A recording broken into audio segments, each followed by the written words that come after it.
Lu pasti pernah lihat atau ngalamin langsung momen absurd kayak gini. Lagi ngantri, antriannya panjang, ada orang yang nyerobot. Dan pas ditegur, malah dia yang nyolot. Ada teman, ngutang, nggak bayar-bayar. Tapi giliran ditagih, dia yang malah baper dan ngegas.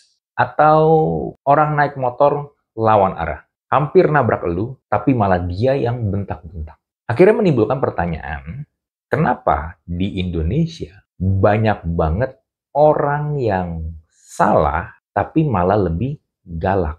Kenapa perilaku kayak gini malah dianggap normal, bahkan dibiarkan terus berulang-ulang? Kita bedah di episode Thinking Room kali ini. Halo semua, thank you yang sudah nonton dan subscribe channel YouTube gua. Dan sekarang gua membuka membership. Jadi buat lu yang pengen join jadi member di channel YouTube gua, lu bisa tekan tombol join dan pilih lu mau masuk tier yang mana. Gua ada 3 macam tier. Tier yang pertama adalah rookie, tier yang kedua adalah starter, dan tier yang ketiga adalah superstar. Nah, lu bisa pilih lu lebih cocok yang mana dan juga sesuai dengan budget lu, dan setiap tier ada benefitnya masing-masing. Oke, thank you, dan jangan lupa daftar. Kenapa orang yang salah malah galakan dia? Mari kita masuk ke otak dan hati orang-orang yang suka nyolot padahal dia salah ini. Karena ini bukan hanya soal attitude, tapi ada mekanisme psikologis dan kultural yang bekerja di balik layar. Yang pertama, mekanisme pertahanan diri. Marah itu buat nutupin kesalahan mereka. Ketika seseorang melakukan kesalahan dan dia sadar bahwa dia salah, otak mereka itu merasa terancam. Sehingga munculnya yang disebut defense mechanism atau mekanisme pertahanan diri. Nah, defense mechanism ini yang ada 2 macam yang sering banget muncul. Yang pertama adalah denial atau penyangkalan. Enggak, ini bukan salah gua kok. Yang lain juga gitu. Misalnya di contoh motor lawan arah. Lalu yang kedua adalah projection atau memindahkan kesalahan. Lu aja yang lebay. Kenapa sih lu bawel banget? Kalau contohnya tadi kita pakai yang motor lawan arah, itu 2 tadi tuh denial dan projection itu, memindahkan kesalahan itu sering banget tuh dipakai kan. Karena marah jadi senjata untuk mengalihkan perhatian dari kesalahannya. Dan untuk mengintimidasi lu nih yang benar, lu yang jadi korban malah, supaya lu tuh mundur.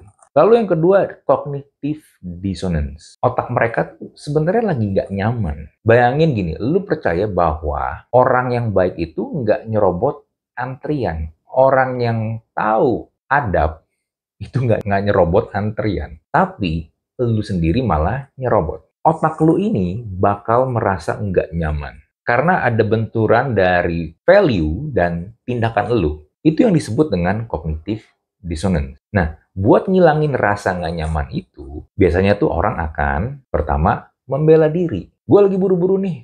Beda dong sama orang yang nyerobot antrian. Dia pakai, gue lagi buru-buru untuk pembelaan diri dia. Lalu yang kedua, marah. Lu ribet banget sih.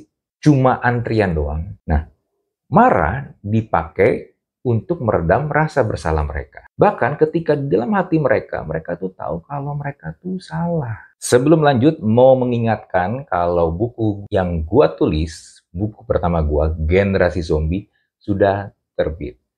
Lu bisa mendapatkan buku ini di toko buku Gramedia di seluruh Indonesia, atau bisa juga lewat official store Kompas atau Gramedia di online marketplace seperti Shopee atau Tokopedia. Buku ini banyak bercerita tentang keresahan-keresahan orang-orang, terutama kita nih, yang merasa hidup tapi nggak hidup. Kehilangan tujuan hidup, mau ngapain sih sebenarnya. Dan buku ini gue tulis sesimpel dan sepraktikal mungkin sehingga lu bisa baca dengan mudah, memahaminya, dan juga bisa langsung mempraktekkan. So, jangan lupa untuk pesan dan beli buku ini. Nah, lalu yang ketiga, takut malu tapi salah arah. Budaya malu di Indonesia tuh menurut gua aneh. Kenapa aneh? Gini, Banyak dari kita itu bukan malu karena ngelanggar etika sosial atau melanggar peraturan, tapi malu karena ketahuan melanggar peraturan atau etika sosial.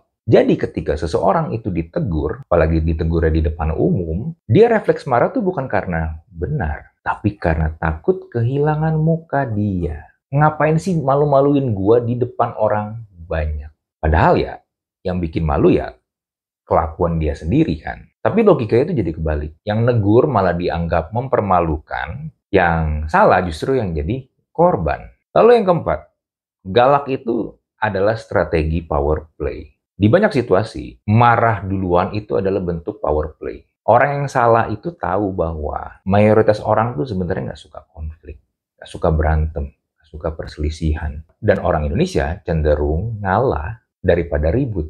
Ditambah, sistem hukum dan sosial jarang berpihak ke yang benar secara konsisten. Jadi, orang-orang ini pakai marah itu sebagai strategi untuk mendominasi, menunjukkan power mereka. Bukan karena mereka punya argumen yang kuat, enggak, tapi karena mereka tahu dengan mereka galak, mereka bisa bikin orang mundur.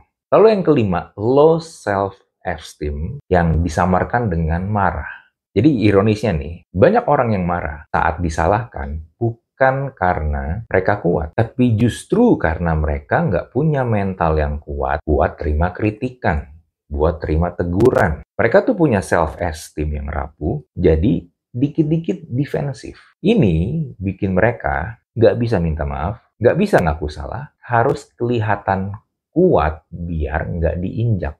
Padahal justru ini sebenarnya tanda orang-orang tersebut tuh nggak siap untuk menjadi dewasa. Nah, lalu kenapa masyarakat membiarkan mereka nih, orang-orang yang menyebalkan ini eksis? Kenapa masyarakatnya nggak ngelawan? Yang pertama, karena budaya nggak enakan yang salah arah. Orang Indonesia tuh punya budaya yang nggak enakan. Dan itu sering banget disalahgunakan. Nggak enak negur orang tua. Nggak enak bikin ribut di tempat umum.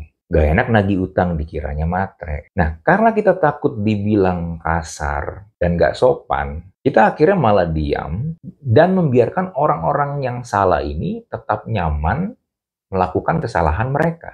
Lalu yang kedua, mayoritas tuh lebih suka menjadi penonton. Ya mungkin lu pernah lihat lah video orang yang nyerobot antrian. Terus kebanyakan tuh yang ada di situ tuh yang lain cuma nontonin doang. Itu tuh contoh bystander effect kalau di psikologi ya. Orang tuh lebih memilih menjadi penonton pasif karena berharap ada orang lain yang bertindak, yang ngurusin permasalahan tersebut. Lalu juga diperparah. Kadang yang berani negur itu malah dianggap lebay sekali lagi. Jadi menurut gue bukan cuma hanya pelakunya yang salah, tapi publik masyarakat yang pasif sebenarnya juga punya kontribusi terhadap hal ini. Nah lalu yang ketiga, orang yang tegas itu suka banget disamaartikan dengan orang yang kasar. Padahal ini nggak sama. Di banyak budaya padahal ya. Sikap tegas, jelas, itu sebenarnya dianggap hal yang normal. Tapi kalau di sini, kalau lu menjadi orang yang tegas, lu akan sering dianggap sebagai orang yang galak. Lu dicap galak, lu dicap frontal, lu dicap nggak sopan. Padahal kalau misalnya lu lagi ngantri dan antrian itu ada yang nyelak, dan lu bilang, maaf, antri dong. Yang lain juga pada ngantri. Itu adalah suatu hal yang wajar sebenarnya. Lalu menegur pelanggar atau orang yang melakukan kesalahan dengan nada serius itu perlu. Kenapa perlu? Karena biar mereka yang melakukan kesalahan ini tahu kalau ini adalah suatu hal yang serius. Nggak main-main, lagi nggak bercanda nih.